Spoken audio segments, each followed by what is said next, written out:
Hello friends, எல்லோருக்கும் வணக்கம். Welcome to young investor channel. ஆக்சுவலாக டுடே மார்க்கெட் பார்த்துருப்பீங்க. மார்க்கெட் வந்து பாசிட்டிவ்ல தான் இருக்குது.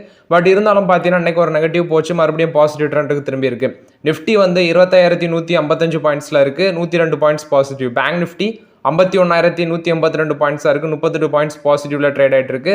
சென்செக்ஸ் 82,179 பாயிண்ட்ஸாக இருக்குது, 394 பாயிண்ட்ஸ் பாசிட்டிவ்ல இருக்குது. மோரல் இது இன்னைக்குள்ள மார்க்கெட் அப்டேட்ஸ். மார்க்கெட் வந்து ஸ்டில் வந்து பாசிட்டிவ்ல தான் இருக்குது. பட் இருந்தாலும் பார்த்தீங்கன்னா ஒரு 2:30க்கு அப்புறம் ஒரு நெகட்டிவ் போச்சு, மறுபடியும் ஒரு பாசிட்டிவ் வந்துடுச்சு. இது வந்து மார்க்கெட் அப்டேட்ஸு. நெக்ஸ்ட் பார்த்தீங்கன்னா டிஃபென்ஸ் செக்டார் ஸ்டாக்ஸில் வந்து அப்டேட். இந்த டிஃபென்ஸ் செக்டார் ஸ்டாக்ஸ்லாம் இந்த மந்தில் மட்டுமே பார்த்தீங்கன்னா இது வந்து 24% கிட்ட டவுன் ஆயிருக்கு. அதாவது பட்ஜெட்லேருந்து மட்டுமே 27% கிட்ட அந்த ஷேர் எல்லாமே பார்த்தீங்கன்னா கரெக்ஷன் ஆயிருக்குன்னு சொல்லியிருக்காங்க. நம்ம வந்து பட்ஜெட்டுக்கு முன்னாடி தான் அந்த டிஃபென்ஸ் செக்டார் ஸ்டாக்லாம் டிஸ்கஸ் பண்ணோம், பட்ஜெட்டுக்கு அப்புறம் வந்து டிஸ்கஸ் பண்ணோம். ஸோ இந்த கார்டன் டிசி பில்டர்ஸ், மேசகாண்டாக்கு, Cochin shipyard, Bharat heavy electricals limited, Bharat dynamics, அடுத்தது idea forge, Apollo micro systems, Paras defence, இதெல்லாம் பாதி டிஸ்கஸ் பண்ணல. பட் முக்கியமான ஸ்டாக்ஸ் எல்லாமே டிஸ்கஸ் பண்ணோம். ஹெச்ஏஎல் அதெல்லாம் டிஸ்கஸ் பண்ணோம். இதில் வந்து பார்த்தீங்கன்னா நம்ம வந்து நான் வந்து ஃபோக்கஸ் பண்ணது பாரத் எலக்ட்ரானிக்ஸ் லிமிடெட் மட்டும் தான் ஃபோக்கஸ் பண்ணேன். ஆஃப்டர் பட்ஜெட்டும் சரி, முந்தின பட்ஜெட்டுக்கு முன்னாடியும் சரி இதில் ஃபோக்கஸ் பண்ணேன். இப்போ அந்த ஸ்டாக் எல்லாமே, அதாவது பட்ஜெட்டுக்கு அப்புறம் பார்த்தீங்கன்னா கார்டன் டிசி பில்டர்ஸ் வந்து 26% கிட்ட டவுன் ஆயிருக்கு. கொச்சின் ஷிப்யார்டு வந்து 20% கிட்ட டவுன் ஆயிருக்குன்னு சொல்லியிருக்காங்க. பட் இன்னைக்கும் அது மார்க்கெட்டில் வந்து 3% மேலே கொச்சின் ஷிப்யார்டு அடிச்சிருக்காங்க. 2000 கிலோ வந்துடுச்சு ஷேர் ப்ரைஸ். பிஇஎம்எல் வந்து 15% மேலே கரெக்டாக இருக்குது.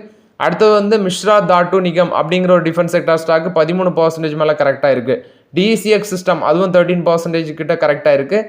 மோரலாட்டு நிறைய டிஃபென்ஸ் செக்டார் ஸ்டாக் பார்த்தீங்கன்னா இந்த ஐடியா ஃபோர்ஜ், அடுத்து வந்து ஹிந்துஸ்தான் ஏரோநாட்டிக்ஸ் லிமிடெட், இதெல்லாம் ஒரு 10% கிட்ட, அதாவது 1%லேருந்து 10% கிட்ட கரெக்ஷன் ஆயிருக்குன்னு சொல்லியிருக்காங்க. ஸோ இன்னைக்கு நான் பார்க்கும்போது மார்க்கெட்டில் டிஃபென்ஸ் செக்டார் ஸ்டாக் எல்லாமே கரெக்டாக தான் இருந்துச்சு. நேற்று ஒரு ப்ரோக்கரேஜ் வந்து அப்டேட் பண்ணியிருந்தாங்க. அந்த பெல்லு அந்த மாதிரிப்பட்ட டிஃபென்ஸ் செக்டார் எல்லாமே ஒரு 60% வரைக்கும் கரெக்டாகும்னு சொல்லியிருந்தேன். அது நீங்கள் ஒரு 2 வீடியோக்கு முன்னாடி பார்த்தீங்கனாலே தெரியும். நான் அந்த தம்ப்நெயில்ல வர அதை வச்சிருப்பேன். இந்த என்டிபிசி அந்த மாதிரிப்பட்ட ஸ்டாக்ஸ் எல்லாம் ஒரு ப்ரோக்கரேஜ் வந்து கரெக்ஷன் ஆகும்னு சொல்லியிருந்தாங்க. ஸோ அது மாதிரி இன்றைக்கி அந்த ஸ்டாக்ஸ் எல்லாமே பார்த்தீங்கன்னா நெகட்டிவ்ல தான் இருக்குது. இதுக்கு காரணம் வந்து இந்த ஸ்டாக் எல்லாம் பட்ஜெட்டுக்கு முன்னாடி ரேலியாக இருந்துச்சு. அதுக்கு பட்ஜெட்டில் வந்து இந்த ஷிப் பில்டிங் கம்பெனிஸ், டிஃபென்ஸ் கம்பெனிஸ்லாம் பெரிய அளவில் அப்டேட் வரும்னு பார்த்தாங்க. பட் பெரிய அளவில் அப்டேட் வரல. ஸோ அதனால இந்த ஸ்டாக் எல்லாமே பார்த்தீங்கன்னா ஒரு ஃபோர்ஸ் ரேலிக்கு அப்புறம் கீழே இறங்கி வராங்க. ஸோ பட் வெயிட் பண்ணலாம், இதில் ஆப்பர்ச்சுனிட்டி வருதா என்னன்னு சொல்லி. இவ்வளோ இறங்கின பிறக்கும் மோஸ்ட் ஆஃப் த ஸ்டாக்ஸ் வந்து நான் பார்க்கும்போது எல்லாமே ஓவர் வேல்யூடாக தான் இருக்குது. ஸோ வெயிட் பண்ணலாம், நமக்கான ஆப்பர்ச்சுனிட்டி இன்னும் இந்த டிஃபென்ஸ் செக்டார் ஸ்டாக்லாம் வரலங்கிறது என்னோட ஒப்பீனியன். நெக்ஸ்ட் பார்த்தீங்கன்னா ஆர்இசி லிமிடெட், பிஎஃப்சி, இந்த 2 கம்பெனிஸுமே நம்ம டிஸ்கஸ் பண்ணியிருக்கிறோம், பையும் பண்ணியிருக்கிறோம். ஸோ இவங்களுக்கு வந்து பார்த்தீங்கன்னா யூபிஎஸ் வந்து ஒரு டார்கெட் ப்ரைஸ் கொடுத்துருக்காங்க. இன்னைக்கு இந்த ஸ்டாக்ல இவங்க ஆர்இசி லிமிடெட் ஒரு 1.5% பாசிட்டிவ்ல இருந்துச்சு. அதே மாதிரி இவங்க பிஎஃப்சி லிமிடெட் வந்து ஒரு 2% கிட்ட பாசிட்டிவ்ல இருந்துச்சு. இவங்களுக்கு யூபிஎஸ் பைக்கால் கொடுத்துருக்காங்க. ஸோ 720 ரூபா வரைக்கும் போகும்னு சொல்கிறாங்க ஆர்இசி லிமிடெடுக்கு.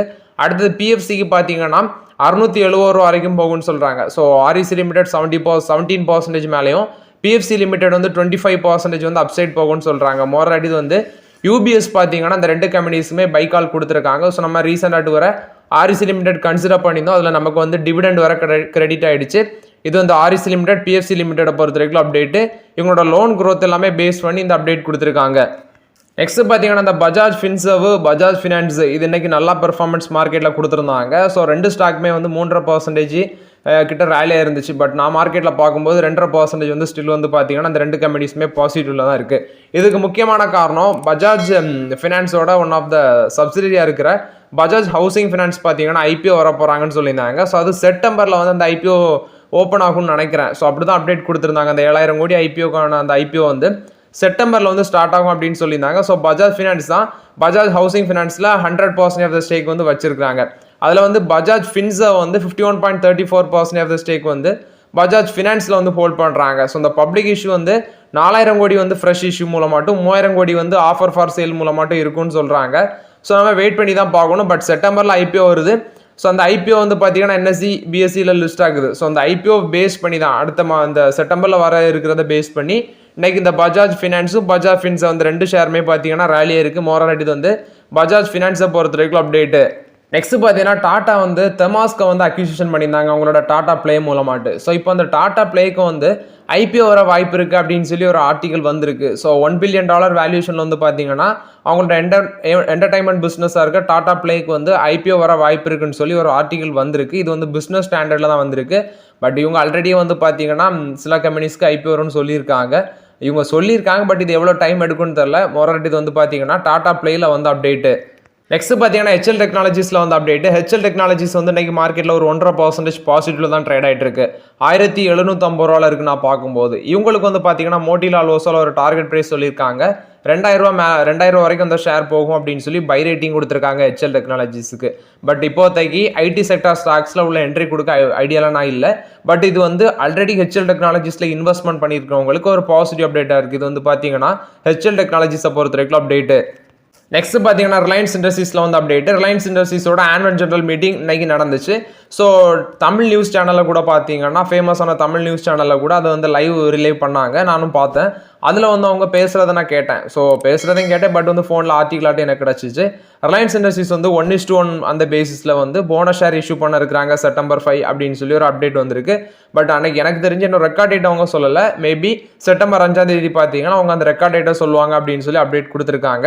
நிறைய பேசினாங்க. ஆல்ரெடி நேற்றே நம்ம டிஸ்கஸ் பண்ணியிருந்தோம். அவங்களோட அந்த ஷேர் ஹோல்டிங் மீட்டிங்கில் வந்து நிறைய டிஸ்கஷன் இருக்கும் அப்படின்னு சொல்லி நான் 5 கீ பாயிண்ட்ஸ் உங்கள்கிட்ட ஷேர் பண்ணேன். ஸோ அது குறித்தான அப்டேட்லாம் கண்டிப்பாக டிஸ்கஸ் பண்ணியிருக்கோம். ஸோ அந்த மீட்டிங் முடிஞ்ச பிறகு நமக்கு க்ளீனாக ஆர்டிகல் கிடைக்கும். ஸோ நெக்ஸ்ட் வீடியோவில் பார்த்தீங்கன்னா அந்த டீட்டெயில்ஸ் எல்லாமே உங்கள்கிட்ட ஷேர் பண்ணுறேன். இப்போ வந்து நியூஸ் வந்து ஒரு 1:1 அந்த ரேஷியோவில் வந்து அவங்க போனஸ் அனௌன்ஸ் பண்ணியிருக்காங்க. இன்றைக்கி இந்த ஆனுவல் ஜெனரல் மீட்டிங்கை பேஸ் பண்ணி ஷேர் ப்ரைஸ் வந்து பார்த்தீங்கன்னா ஒரு 1.5% மேலே ரேலி பாசிட்டிவ்ல தான் ட்ரேட் ஆகிட்டு இருந்துச்சு ரிலையன்ஸ் இண்டஸ்ட்ரீஸ். இது ரிலையன்ஸ் இண்டஸ்ட்ரீஸை பொறுத்த வரைக்கும் அப்டேட்டு. நெக்ஸ்ட் பார்த்தீங்கன்னா டாடா ஸ்டீல் வந்து அப்டேட்டு. டாடா ஸ்டீல் வந்து அடிஷ்னல் ஆட்டு அவங்களோட ஒன் ஆஃப் த சப்சிடரியாக இருக்கிறது தான் டி ஸ்டீல் ஹோல்டிங்ஸ் லிமிடெட். இவங்களோட சிங்கப்பூர் பேஸ்டு சப்சிடரியாக இருக்குது. ஸோ இதில் வந்து அடிஷ்னல் ஆட்டு ஒரு 178 கோடியே 34,39,490 ஆர்டினரி ஈக்விட்டி ஷேர் பார்த்தீங்கன்னா ஃபேஸ் வேல்யூ 0.157 USD அந்த ரேஞ்சில் வந்து அக்யூசிஷன் பண்ணியிருக்காங்க. 2,347.81 கோடிக்கு வந்து அடிஷ்னலாக இந்த ஈக்விட்டி ஷேர் பார்த்தீங்கன்னா அக்யூசிஷன் பண்ணியிருக்காங்கன்னு சொல்லியிருக்காங்க அவங்களோட டி ஸ்டீல் ஹோல்டிங்ஸ் பிரைவேட் லிமிடெட்ல. ஆல்ரெடி ஆகஸ்ட் 14 பார்த்தீங்கன்னா 115 கோடியே 92,35,669 ஈக்விட்டி ஷேர் பார்த்தீங்கன்னா $182 மில்லியன் வந்து அக்யூசிஷன் பண்ணியிருந்தாங்க. ஆக்சுவலாக இது அவங்களோட ஹோலி ஒன் சப்சிடரியாக தான் இருக்குது இந்த T steel holdings private limited. July 29 வந்து 557 கோடியே 32,48,408 ஷேர் வந்து பார்த்தீங்கன்னா $875 மில்லியன் அக்யூசிஷன் பண்ணியிருந்தாங்க. ஸோ ஆல்ரெடி மே 29 இவங்களோட போர்ட் ஆஃப் டைரக்டர்ஸ் வந்து டாடா ஸ்டீலோட போர்ட் ஆஃப் டைரக்டர்ஸ் வந்து அப்ரூவல் கொடுத்துருந்தாங்க.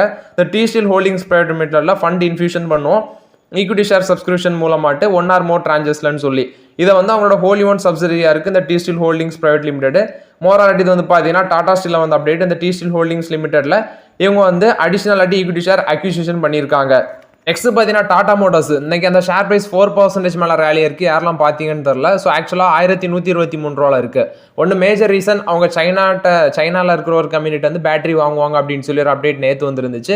அடுத்தது வந்து பார்த்தீங்கன்னா டாடா மோட்டார்ஸ் வந்து ஒரு மொபிலிட்டி எக்ஸ்போ நடந்திருக்கு. அதில் வந்து ஒரு அல்ட்ரா EV 7M அப்படிங்கிற ஒரு எலக்ட்ரிக் பஸ் வந்து பார்த்தீங்கன்னா அதில் இன்ட்ரடியூஸ் பண்ணியிருக்காங்க. பர்வாஸ் 4.0 அப்படிங்கிற ரேஞ்சில் ஒரு பஸ்ஸு 21 சீட்டர் இருக்குது. அதில் வந்து 21 சீட் இருக்குது.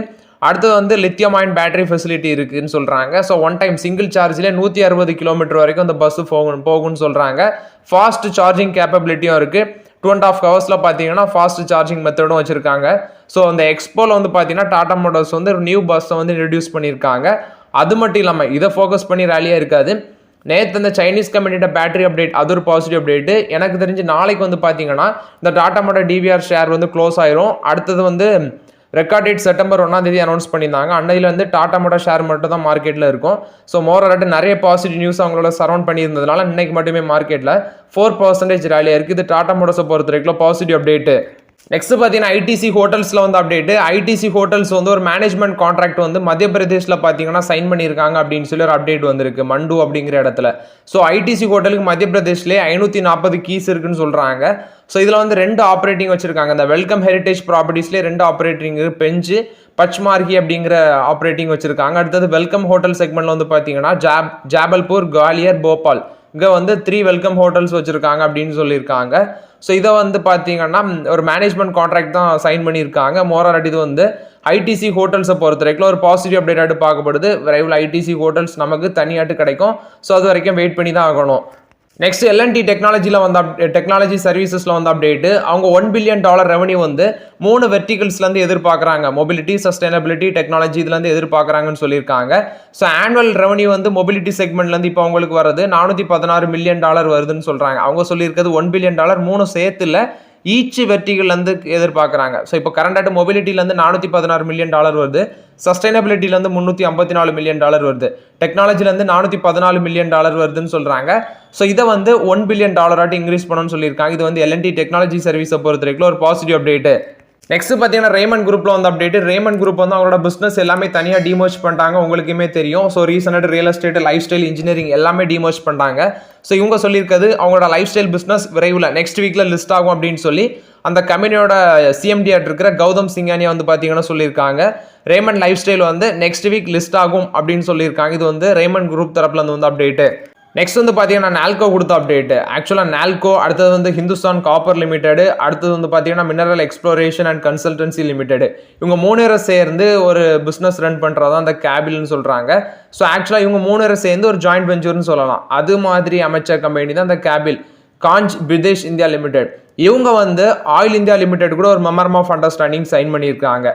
ஸோ இது வந்து பார்த்தீங்கன்னா வெனஸ்டே தான் சைன் பண்ணியிருக்காங்க புவனேஸ்வரில். இது எதுக்குன்னா international critical minerals opportunity fine பண்ணுறது, அடுத்தது வந்து காம்ப்ரிஹென்சிவ் டியூ டிஜிலன்ஸை வந்து கண்டக்ட் பண்ணுறது, பொட்டன்ஷியல் கிரிட்டிக்கல் மினரல் ஆப்பர்ச்சுனிட்டியில் வந்து கோ இன்வெஸ்ட்மெண்ட் பண்ணுறது, மினரல் ப்ராஜெக்டில் வந்து பார்த்தீங்கன்னா எதிர்பார்க்குறது, இது சம்மந்தமாட்டு தான் இவங்க வந்து இந்த மெமரம் ஆஃப் அண்டர்ஸ்டாண்டிங் சைன் பண்ணியிருக்காங்க. இது வந்து ஆயில் இந்தியாவும் கேபில் அப்படிங்கிற அந்த ஜாயிண்ட் வெஞ்சர் பிஸ்னஸும் சேர்ந்து தான் இந்த கொலாபரேஷனில் வராங்க. மினரல் எக்ஸ்ப்ளோரேஷன் அது ரிலேட்டட் ப்ராஜெக்ட் சம்மந்தமாட்டு மோராட் இது வந்து ஆயில் இந்தியா கேபில் கம்பெனியை பொறுத்த வரைக்கும் அப்டேட்டு.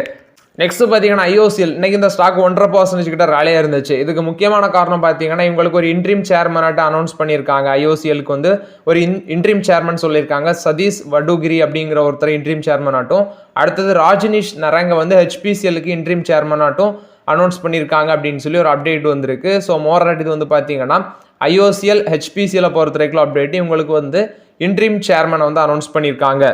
நெக்ஸ்ட் ஹியூண்டாய் மோட்டார்ஸ் தரப்புல வந்து ஒரு அப்டேட் கொடுத்துருக்காங்க. ஆக்சுவலாக குளோபல் கெப்பாசிட்டி எக்ஸ்பேன்ஷன் பிளான் வந்து பார்த்தீங்கன்னா இந்தியா தான் உங்களுக்கு கீ மார்க்கெட்டாக இருக்குன்னு சொல்கிறாங்க.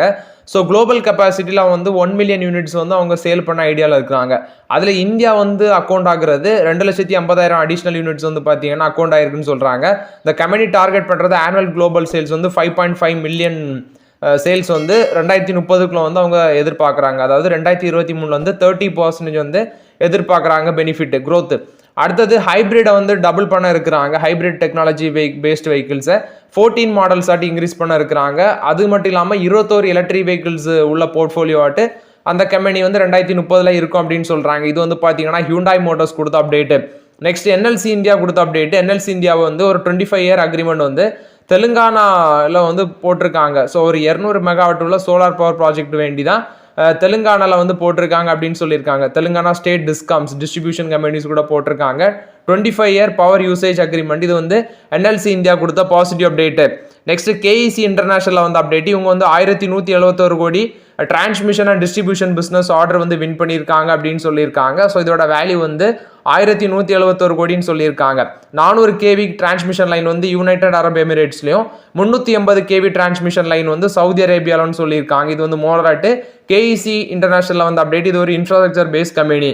நெக்ஸ்ட் பார்த்தீங்கன்னா ஹுரும் இந்தியா ரிச் லிஸ்ட் அப்படிங்கிற ஒரு அப்டேட் வந்திருக்கு. அதில் வந்து பார்த்தீங்கன்னா கௌதம் அதானி வந்து முகேஷ் அம்பானியை பீட் பண்ணி ஃபர்ஸ்ட் பிளேஸுக்கு வந்திருக்காங்க. ஸோ கௌதம் அதானியோட நெட்வொர்க் வந்து பார்த்தீங்கன்னா ஹிடன்பர்க் ரிசர்ச்சுக்கு அப்புறம் 95% ரேலி ஆகி 11.6 lakh crore இருக்குன்னு சொல்லியிருக்காங்க. அவர் வந்து ஃபர்ஸ்ட் பிளேஸில் இருக்காங்க. அதுக்கு அடுத்தபடியாட்டு அம்பானியோட ஓவரால் நெட்வொர்க் வந்து 25% இன்க்ரீஸ் ஆகி 10.14 lakh crore இருக்குன்னு சொல்லியிருக்காங்க. அடுத்தது இவங்க அதானியோட வெல்த் வந்து பார்த்தீங்கன்னா இந்த ஹிடன்பர்க் ரிப்போர்ட் சமயத்தில் 57% வந்து டிக்ளைன் ஆயிருந்துச்சு. ஸோ அந்த டைமில் அம்பானியோட வெல்த் வந்து 8.08 lakh crore இருந்துச்சு. அந்த சமயத்தில் அதானியோட வெல்த் வந்து 4.74 lakh crore இருந்துச்சு. இப்போ இன்க்ரீஸ் ஆகி அவர் ஃபர்ஸ்ட் பிளேஸுக்கு வந்திருக்காரு. அடுத்தது ஷிவ் நாடார் வந்து பார்த்தீங்கன்னா 3.14 lakh crore தேர்ட் பிளேஸில் இருக்கிறாங்கன்னு சொல்லியிருக்காங்க. அதுக்கு அடுத்தது வந்து இந்தியாவோட சைரஸ் பூனாவாலா அவங்க வந்து 4th பிளேஸில் இருக்காங்க 2.89 lakh crore வேல்யூஷன் படி. நெக்ஸ்ட்டு சன்ஃபார்மாசிட்டிகல்ஸோட திலீப் ஷாங்கி வந்து அடுத்த இடத்துல இருக்காங்க. அடுத்தது வந்து ஜோகோவோட ராதா வேம்புன்னு சொல்கிறாங்க, அவங்க வந்து 47,500 கோடியில் அவங்க இருக்காங்க. அடுத்தது ஜெப்டோவோட கோஃபவுண்டர்ஸ் அவங்க எல்லாமே பார்த்தீங்கன்னா அதுக்கு அடுத்தடுத்த பிளேஸில் இருக்கிறாங்க அப்படின்னு சொல்லியிருக்காங்க. மோரலட் இது வந்து இந்தியாவோட ரிச் லிஸ்ட்டை பொறுத்த வரைக்கும் அப்டேட். நெக்ஸ்ட் டிசிஎஸ்ல வந்து அப்டேட். டிசிஎஸ் பார்த்தீங்கன்னா பிரைமார்க் அப்படிங்கிற ஒரு கம்பெனியோட அவங்களோட பார்ட்னர்ஷிப் வந்து எக்ஸ்டெண்ட் பண்ணுறாங்க 8 இயர்ஸுக்கு. ஸோ இந்த பிரைமார்க் வந்து பார்த்தீங்கன்னா இன்டர்நேஷனல் ஃபேஷன் ரீட்டைலாக இருக்கிறாங்க. இவங்களுக்கு 17 கண்ட்ரிஸ் அக்ராஸ் வந்து பிஸ்னஸ் இருக்குது. யூரோப்பு, யூஎஸ் இங்கெல்லாம் பார்த்தீங்கன்னா பிஸ்னஸ் இருக்குன்னு சொல்லியிருக்காங்க. ஸோ நெக்ஸ்ட் 5 இயர்ஸுக்கு டிசிஎஸ் வந்து இவங்களுக்கு டெக்னாலஜி, அதாவது பிரைமார்க்கு டெக்னாலஜி ஆப்ரேஷன் பண்ணி கொடுப்பாங்க. உங்களோட ரீட்டைலர் பிளான் வந்து குளோபல் லெவல் க்ரோத்துக்கு வேண்டி டெக்னாலஜி டிரான்ஸ்ஃபார்மேஷன் பண்ணி கொடுப்பாங்க அப்படின்னு சொல்லியிருக்காங்க. டிசிஎஸ் வந்து இந்த யூகே பேஸ்டு இந்த பிரைமார்க் கம்பெனியோட 2016 பார்த்தீங்கன்னா ஒர்க் பண்ணிட்டு இருக்கிறாங்க. ஸோ மறுபடியும் 8 வருஷத்துக்கு அந்த பார்ட்னர்ஷிப் வந்து எக்ஸ்டெண்ட் பண்ணியிருக்காங்க அப்படின்னு சொல்லியிருக்காங்க. இது வந்து டிசிஎஸை பொறுத்த வரைக்கும் ஒரு positive update. So okay friends, ஆக்சுவலாக அந்த வீடியோவில் சில இம்பார்ட்டன்ட் அப்டேட்ஸ் எல்லாமே டிஸ்கஸ் பண்ணோம். அந்த வீடியோ உங்களுக்கு பயனுள்ளதாக இருக்கும்னு நினைக்கிறேன். பயனுள்ளதாக இருந்துச்சுன்னா லைக் பண்ணுங்கள், சப்ஸ்கிரைப் பண்ணுங்கள், கமெண்ட் பண்ணுங்கள். Okay friends, thank you.